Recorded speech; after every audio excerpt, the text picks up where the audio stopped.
Covering the cove of the wing is one of the more difficult parts. So we've put some C-clamps, or spring clamps rather, here in order to provide tension this way up and down the wing. That way, when we pull here to pull the cove part tight, it retains our tension. We want to make sure that we have a good base of glue here first. And then what we're going to do is actually start in the middle of the cove and work our way to each joint, and that'll help us to get rid of any wrinkles. So let's take a look at that. So we're going to put a little bit of acetone in the center section here, and that'll soften up this glue. And we take our fabric, we pull it towards us nice and firm, and we kind of start to work it in like this. And you'll note that we're in the center right now. And then we can continue to move toward the open side over here. And that helps us to be able to work the wrinkles that we might get toward the side, toward this open edge over here. And by just continuing to work from the center out in this particular area, we can get a nice, good cove bond without any wrinkles. Now the cove, it'll bridge the gap if we're not real careful. Like right here, we're getting a bubble and a little bit of a bridge.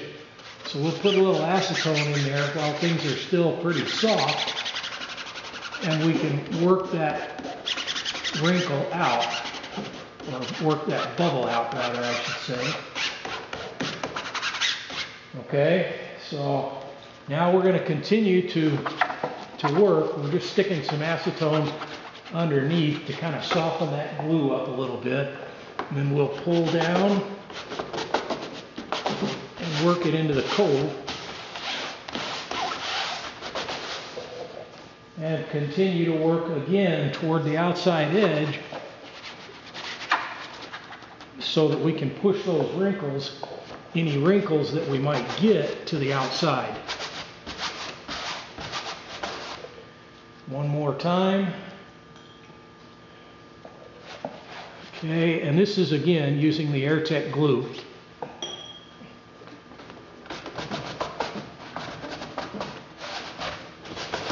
Alright, now we've got the beginning of that cove done.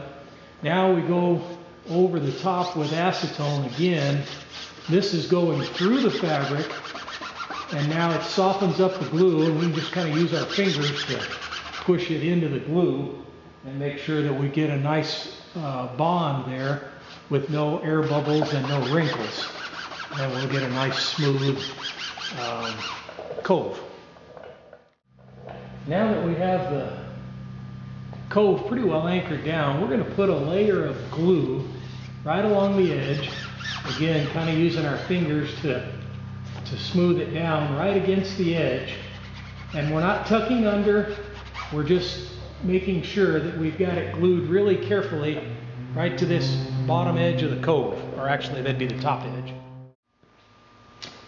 Now, when that glue is kind of dried on this edge, we can take a single edge razor blade, nice and sharp. They go dull quickly, so don't be afraid to use one for 6, 10, or 12, 15 feet of fabric cut and then throw it away. They dull quickly. But anyway, we can run that edge, that razor blade, right along the edge there. And a little bump in the trailing edge right there where the two coves meet. And now, when we run an iron along this edge, that'll just disappear, and you will never see the line between the top fabric and the bottom fabric just right here on this edge, especially after it's covered with a tape.